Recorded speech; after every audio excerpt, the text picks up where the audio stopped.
Welcome to the Warrior Supercast. This is the podcast for the Winton Woods City School District. Today we have with us, not in the studio, but via Zoom, the Winton Woods Superintendent, Mr. Anthony Smith. We have Board of Education members also, Mr. Gino McGowens and Dr. John Cuppoletti. Thank you so much for joining me. Thank you so much for inviting us. Pleasure. Thank you, Dana. Now, we have a lot to talk about, but I want to start by talking about something that is the foundation of the entire district and everything the district does, and that is funding, because there is a levy coming up. And so I think we need to hear a little bit more about the details and how that's going to help and why that's needed. When we start talking about the foundational parts of the levy, I think every American and every citizen can realize that going remote, that's where we are now. We're in a virtual platform now, and so school actually starts on the 24th. Teachers are reporting, but students are still away. And the one thing that we did not calculate in our forecast, in our 5-year forecast, no district calculated a virtual platform. No district calculated a blended platform. So when you have to purchase technology, which at this particular point, the technology is rich, but my video is not working, but we'll get that going later on, I'm sure. But one of the things people have to understand, issuing Chromebooks for every student as a take-home is very expensive. That's not in any district's budget. Issuing Chromebooks for every adult to take home, that's not in anyone's budget.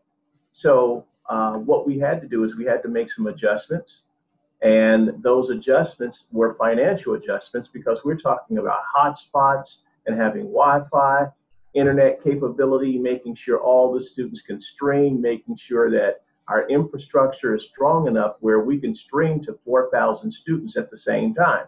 That's overwhelming to a system. So the cost factors associated with it are actually exacerbated by COVID-19, knowing that now we have to have a levy in order to have operational dollars to continue, because I don't know, and even the doctors and all the physicians and all the commissioners out there, health commissioners, they don't know how long COVID-19 will last. Incorporated with that, we're still expanding our preschool services because we have students waiting on the preschool side. We're still talking about having a safe environment for students and for staff. So we need to increase our profile as it relates to schools resource officers, which are really actual police officers that are actually in the building.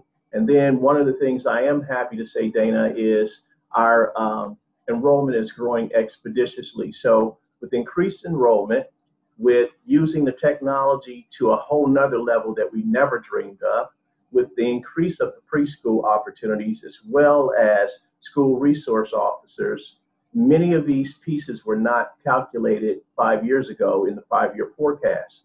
And I'd like to add that we've not placed a levy on the ballot in 12 years. So we have been very, very, very, very good with the taxpayers' dollars, and every district in this region will at some point in time have to put a levy on. I don't want the public to be confused that the levy is not the bond.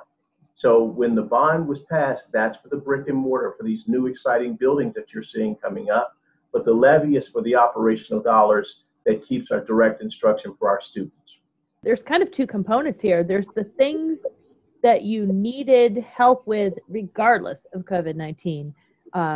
Preschool has more of a need than ever, and safety, having enough officers in the building and enrollment going up in a way that you never anticipated.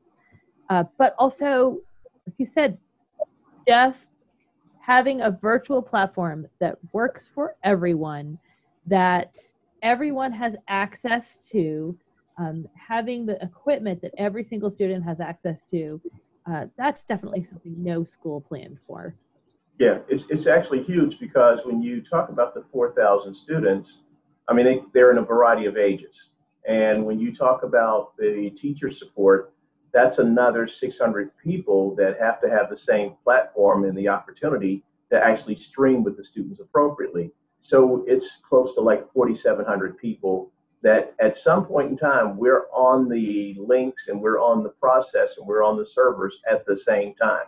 And the servers are probably not used to this. So we've increased our capacity, but that capacity has cost dollars. Dr. Cuppoletti, one of the things that Mr. Smith mentioned is that we've seen the bond recently. So some people in their mind might be thinking, yes, but didn't we see something recently? That is not the same as an operating levy. Can you help people understand the difference between those? I can try. The bond raised $50 million, and we got a matching amount from the state of Ohio. And we combined those two together, and that allowed us to build 2 brand new state-of-the-art schools to serve our children in the community. The bond for building the new schools allowed us to really do things like save money on energy, like upgrade our information technology, and provide a safe place for our students. The bond, the levy is for operations. The school district has been very careful with the previous levy. It's been 12 years since we've asked for an operating levy. And as everyone who listens to this knows, the state of Ohio does not fully fund its schools. And so the only way that we can fund our schools outside of what we get from the state of Ohio is through a levy. This levy is not an economic burden it is a burden, but it is not large.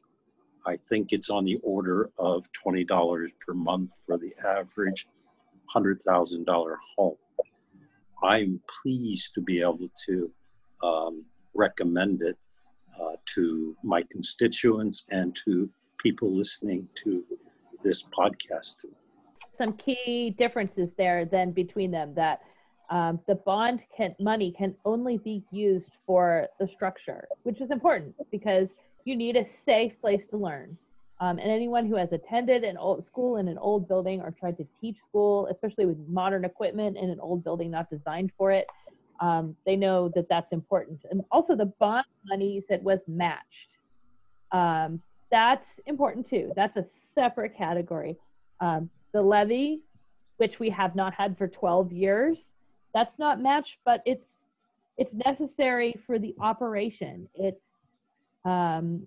all of the things that Winton Woods is able to do above and beyond what makes it such a preferred school district and why enrollment continues to go up. But also that's more than what the state funds.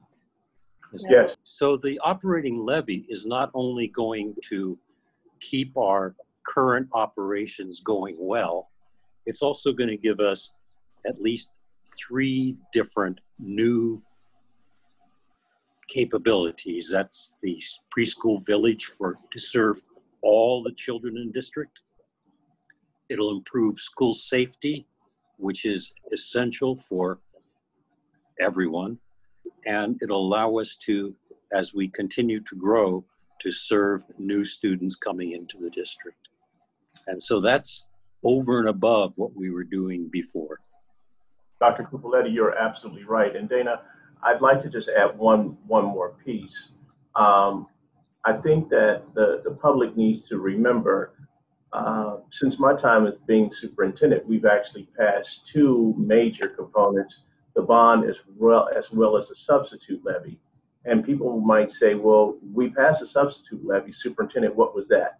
The substitute levy was only about old money. It never generated new money. It was money that we were already allocated before. It did not increase. It did not decrease. It was the same consistent funding. So as far as new money, that's what this new levy is, which is a 6.95 mil levy, which will generate $3.25 million. Well, that brings me to my next question, actually, is some of the numbers. What is the levy asking, and what does that mean for the average person? And can one of you answer some of those questions for me? Yeah, Dr. Cuppoletti gave a very, very incredible overview about the $20 per month per $100,000. And, you know, when you look at some of these other amenities that we're going to be talking about very soon, and I know Mr. McGowan will be jumping in soon, but we're talking about creating this incredible experience called the CLC. The CLC is a community learning center where it will have a medical component to it. The medical component, though, which makes it exciting, is the funding stream that we're going to try to go with, in conjunction with what we're going to try to go with the taxpayers.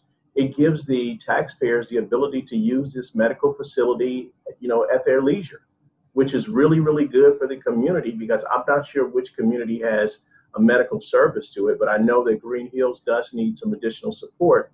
So while it's for the children in the school, the public is part of that conversation. We've talked in the past about how the schools are so much a foundational part of every community, but also that every part of a student's life affects their ability to learn. And I know that Winton Woods has been aware of that when it comes to food support. Yes. Medical support is another component of that. So to be able to wrap that in will only enhance the educational ability of the students by looking at all those other components. So that's a really exciting thing to know about. I can't wait to know more about that CLC. Absolutely, Dana. And if I can just jump in, Mr. Smith made a comment about the medical aspect. I mean, in the environment we're in right now with COVID, that is so important. You've got people losing their jobs, not being able to kind of live the way they've lived before. And to be able to have an entire medical facility or some medical support in an area like Green Hills that doesn't have one right now, that's huge. The other piece that Mr. Smith talked about, because we talk about a couple main reasons why we want to have the levy.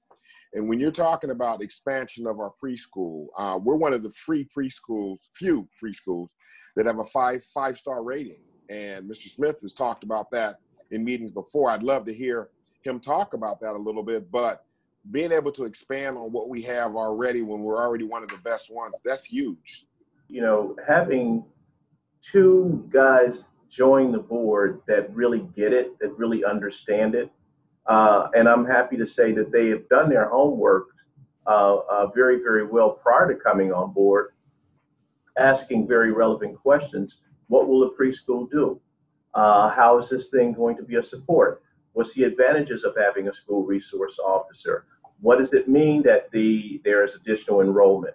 Well, again, the preschool village, the preschool opportunity, one of the things that we don't want to happen to our community is have young people on the waiting list. That means they're not getting the proper educational opportunities that they deserve. And ours is based on space. It's not based on performance, because we have one of the few five-star preschool, which is the highest rating in the state that you can actually acquire. And believe it or not, as you ride through communities, you'll see a one-star preschool, a 2, a 3, a 4. Those are ratings that they have to have a banner for it, but it is very, very difficult to get the 5-star, and we're very, very proud, which means we're putting our kids well above the norm of where other people are with preschool. So, but when you have that waiting list, it actually kills the advantage for some of the students, and we want to try to move forward to make sure that the public understands every year that we don't do it, that's another kid that didn't get the opportunity. So the preschool experience has been shown in many studies to improve the educational experience long after they leave the preschool. So those students have a heads up. The second thing that the universal preschool village will do, it will be an all-day program, which means that the parents, the mothers and the fathers, will be able to work a regular job, improving the economy, the local economy, and their personal wealth, while their children are getting this accelerated learning experience. So the advantages of the preschool village are just enormous. One of the things I do want to do is I want to make sure that folks know that if they want to support this levy and they want to know more information about it, where can they go to find out the details and find out more information? All the information is listed on the website that gives you details. And there's also going to be information on there of how you can support us, not necessarily just about finances, but about a word of mouth. Because as both gentlemen can tell you, this levy will be difficult because we don't have the opportunity to do our face-to-face kind of situations with our public. Knocking on the door of a homeowner with a mask on could be a little intimidating. So we're going to have to use some other media exposures like Waycross, like the media, like the newspapers, like podcasts, some of these other things to get the public to understand, because one of the things that we ran into with COVID coming on March 15th, usually we do a big push at the end for our levy and we go to door, and that opportunity was taken away.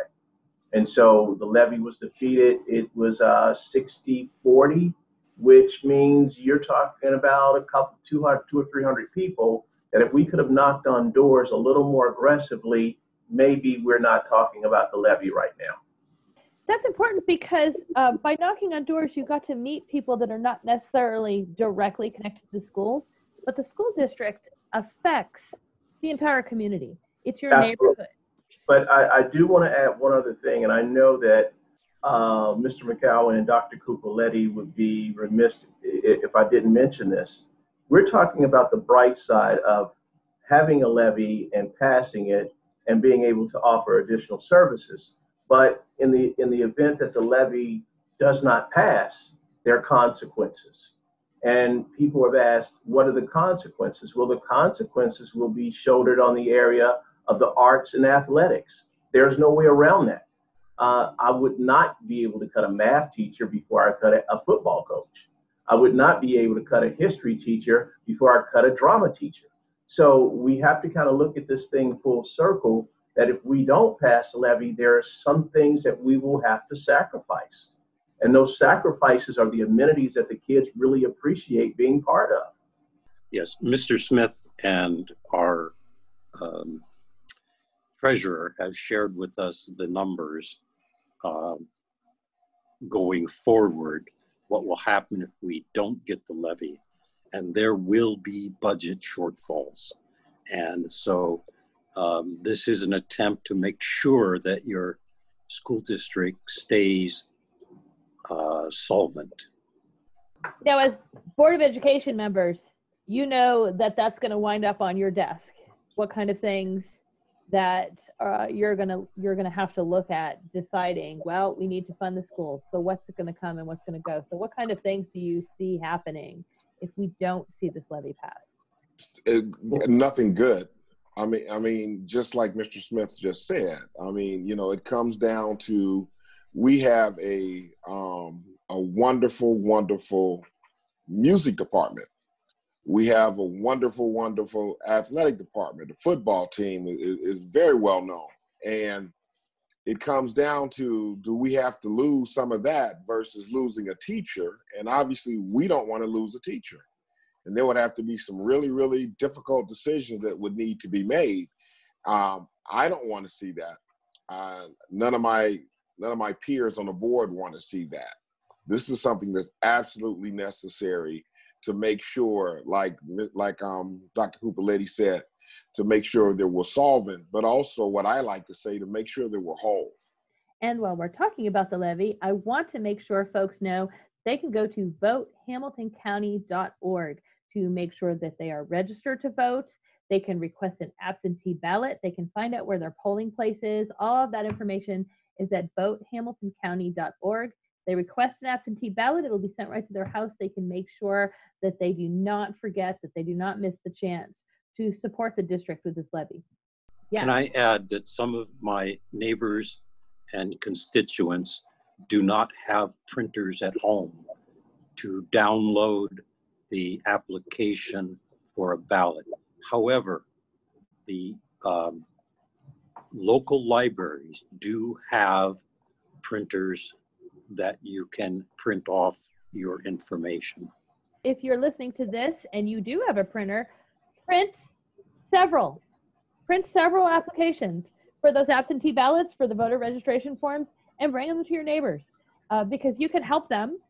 Maybe they aren't able to get to a library, but you can bring that little piece of paper over to their house and you can help them get registered. Dr. Cuppoletti mentioned about, and I think that's very important, that both of these guys are very aware of what's happening in their community. And to make it so granular to say that some people don't have the technology to do certain things means that we have to make sure that we're reaching those people because they don't have certain resources. The one thing, though, that I want to mention, and I think you mentioned it earlier, school has become a platform and an umbrella for so many different things. We take on the food, we take on the attendance, we're taking on the medical, and of course we take on the academics. But one thing that the public has to know, we do not have the ability to do any kind of printing or anything like that with district funds. Every dime that we have to use for the levy is from private donations. We're not allowed to use district funds, district computers, district stationery, or anything like that. So I just wanted to make sure people understand that these things are all funded privately, not by the public. If you do give your neighbors printed absentee ballots, it's very nice to add a stamp to the envelope and pre-address the envelope for them, because some of them can't get to the post office either.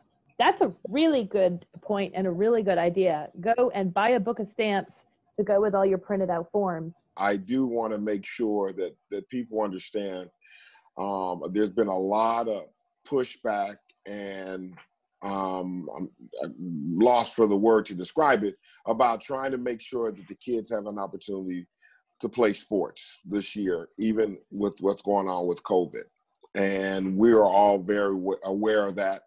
I just want to make sure that the same people that are really pushing for that, make sure they're just as enthusiastic about getting this levy passed, because COVID's going to go away eventually, and we're still going to need to have this levy passed so that we can become whole. That's a really good point. If you're on Facebook and telling everyone we got to get our teams back on the field, then make sure you're funding those teams to make sure so they can be on the field. You know, we've been talking about project-based learning for a while, and we're trying to create a different platform for our students because project-based learning is exciting, it's innovative, it's structured, it's dynamic, and many of our kids have not been trained in it on the college ranks. Well, we're excited that one of our students that we had, one of our first graduates, is actually going to come back and be a teacher in our district. She's been hired as a math teacher. She's undergone all the project-based learning certifications and everything, and her name is Hannah Van Dyke, and we are so excited. And we know that if we bring one, then there'll be two, then there'll be three, and then there'll be four. So Hannah had several choices of places that she could have worked, and she says, Winton Woods and project-based learning is my thing. That says so much about a district. When someone wants to voluntarily come back, they have other options and they say, no, I want to be one of those teachers. Now we're talking about alumni and people who have gone through the school district in years past. So this actually seems like a really good time to talk about something else that happened at a school board meeting recently, and that has to do with the mascots. A decision was made on the mascot as you're in the process of getting ready for all the new graphics for the new buildings. Talk to me about that. Well, when I became the superintendent 7 years ago, I was concerned about the caricature of the mascot. But people have to understand there has to be a level of patience that goes along with it. You can't just start dismantling everything. And again, we didn't call it dismantling of the mascot, ripping the mascot down, throwing away the mascot. There were some groups of people years ago who believed that warrior head was symbolic of something connected to Winton Woods City Schools. It was done in a very, very nice way. It was ceremonial, it was respectful, and we understand that going to the National Council of Native Americans about how they see it and how they position it, they were very, very clear in their website that says, we are not a mascot. And so we respected that. The one thing that I would like to say about the board, and I really appreciate their support, no one called us and asked us to get rid of the mascot. This was something that we knew that we should do, and we've been working on this for several years. In our new building, there's nothing in there that resembles the mascot. This was done very, very carefully. Our architects helped design the whole experience for us, the set, the graphic designers, and all the artists that go along with it. One of the things that I am going to do in a very, very respectful way, because I think that the people down the street, Kroger's, that's my partner. Myers, that's my partner. And they need to understand that we've now transitioned from the mascot. They were respecting us putting the logos and those things in their stores, but we have to let them know that the mascot has been retired, and we're going to show them exactly what we use as part of our logo. I think it's going to be respectful to them so that people understand, if Superintendent, if you're saying that the mascot has been retired, why do we keep seeing new printing? And I think that the conversation has not caught up with our business partners. That's important because the school district does not control every single person who puts a logo on a. Not at all. Yes, ma'am. Correct. What was it like as school board members? How did that conversation start? How did you decide, you know what, this is the time, we need to not wait anymore for this? It's funny, and like Mr. Smith said, this has been talked about way prior to me coming on board. You know, as the newest member of the board, I actually, thought about it, and for whatever reason, reached out to one of the other board members and said, hey, have we thought about maybe that this could be an issue, that this might be a problem? And one of the other board members said, yeah, well, as a new board member, you need to go ahead and talk to Mr. Smith and also talk to the board president. So now there's a chance for you to finally do something. And it was literally just an email. And like I said, it was already in the works. I saw it. I thought maybe it's something we need to discuss. And everybody was in agreement. The vote was unanimous. We all felt the same way. We had some tough conversations about it because we do understand that, change is sometimes scary. And there were some people that were not real happy about this. But, like Mr. Smith said, when you talk to an organization of Native Americans and how they feel, regardless of how we feel, they had a problem with it. And they've said that, and they've been consistent with that for a long time. So it was a unanimous decision, and we were all in agreement with it. Everybody from the board and also from the administration. So I've only been on the board a little more than a year, I think.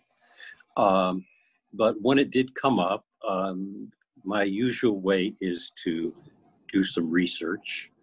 And at the time, the Washington Redskins decided to change their name, and the tribal leaders had made comments about their feelings, and they pushed for the Washington Redskins. And the National Association, NAACP, also pushed for it. And so I was aware that national advocacy groups were in favor of eliminating such mascots. I brought that view to the board and discussed it, and the board understood my point of view. Now, Mr. Smith, as you're looking at new images to put in the new schools, did that give you a little extra incentive to be more aware of this now? I think your questions are absolutely like the most exciting questions I've ever heard, because I think it leads us to the question. We actually are not going to use a mascot. We're sticking with our logo. We're sticking with our WW, and that represents our Warrior brand. We also have an educational logo that we use, which is a book, the 2 W's. And then we have a third brand that we use, which is our New Tech logo. So we have enough logos that could last us a lifetime. And these are actually logos that are not offensive to the public. they're not offensive to our students and to our families. And people said, hey, listen, can we do a new mascot contest? Well, we've decided that this is where we need to be right now. And if that comes up in the near future, we'll embrace it and we'll talk about it. But having 3 logos that we can use interchangeably, depending if we're talking about athletics or academics, actually fits the need right now. I would like to point out, Mr. McGowan's already said it, the board voted unanimously to support Mr. Smith in this, and he may get some negative feedback, but the board is completely behind him. I think those were the 2 aspects that really struck me, is that the first one is this was not coming from a complaint. This was something the board took initiative on and said, you know what, we're learning new things and we need to do something. We don't need to wait for someone to complain. But also that it was a unanimous decision, that you weren't some versus others, that all of you researched, listened, and said, this is the decision we need to make. You know, we talk about the diversity of 31 languages spoken, and I think a lot of districts can brag about that. But what makes Winton Woods unique, and my two colleagues, the board members that are here today, can tell you, not only do we talk about the 31 languages that are spoken, we actually embrace it and do something about it. So the mascot, the chieftain's head, and when you talk about respecting other members of your community, it was just time for the chief to retire, and he can have a happy life. Now we're talking about the new buildings. We're talking about all kinds of things coming up. But the start of school which is coming up imminently here, start of school is going to look different this year. Can you tell me a little bit about what school is going to look like? Well, again, at the board meeting, I believe on the 24th, the board voted to use all 3 plans. So we have 3 plans. We are overachievers, so we wanted more. And the 3 plans that the board voted on was a virtual platform where the teachers are in school and they're grading and working with kids remotely. And then as COVID begins to diminish, there'll be a blended platform where kids will come every other day or so. There'll be smaller groups. And then the third one would be a face-to-face. Some districts have decided that they wouldn't take on that many challenges. We've decided that whatever it takes for our kids to get the greatest educational opportunity, we would explore and we will put on the table. I am happy to say that the board supported all 3 because, Dana, at some point, we may have to be nimble and transition into another one of these phases without a whole lot of hoopla or another big board meeting. We're already in a position to be able to do that. And then the other part is that makes it so wonderful. In the event that we are in transition of a blended or a regular face-to-face and COVID comes back more aggressively, we can transition back into a virtual experience. And that's some things that some people have decided to do. We have plenty of PPE. We have all of the sanitizing equipment that we need to make sure that our teachers are safe. We have issued Chromebooks to all students in our district. We're excited about that. So the remote learning opportunity can take place. Some districts mention that they have a remote opportunity. However, they've not issued technology to students. And so that remote situation is limited because you're working off of mom and dad's computer who may need their own. We wanted students not to be restricted. So that's the changing part of it. We've decided that we would have incremental conversations that only go every 5 weeks so that it actually matches our grading period. We're not going to jump abruptly into another transition because that may affect the outcome of what grade students receive. So it's a 5-week incremental situation. We're going to have more conversations with the board and figure out, and with parents and with students and with teachers and with staff, what's the best plan in order to keep our students safe while educating them at the same time. To be able to certify all 3 plans, like you said, you can move quickly. You don't have to gather everybody again, have the conversation again. because we get information about COVID very quickly, and changes are happening very suddenly without a whole lot of warning for that. So it's exciting to know that the school district in Winton Woods is ready to adapt to that as quickly as they get the information.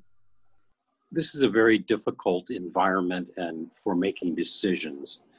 And as a scientist, I understand the complexity if I don't have the answer. But I'm very impressed that Mr. Smith and his advisors are taking the time to listen to the healthcare, the public health people, as well as the politicians, as well as their peers.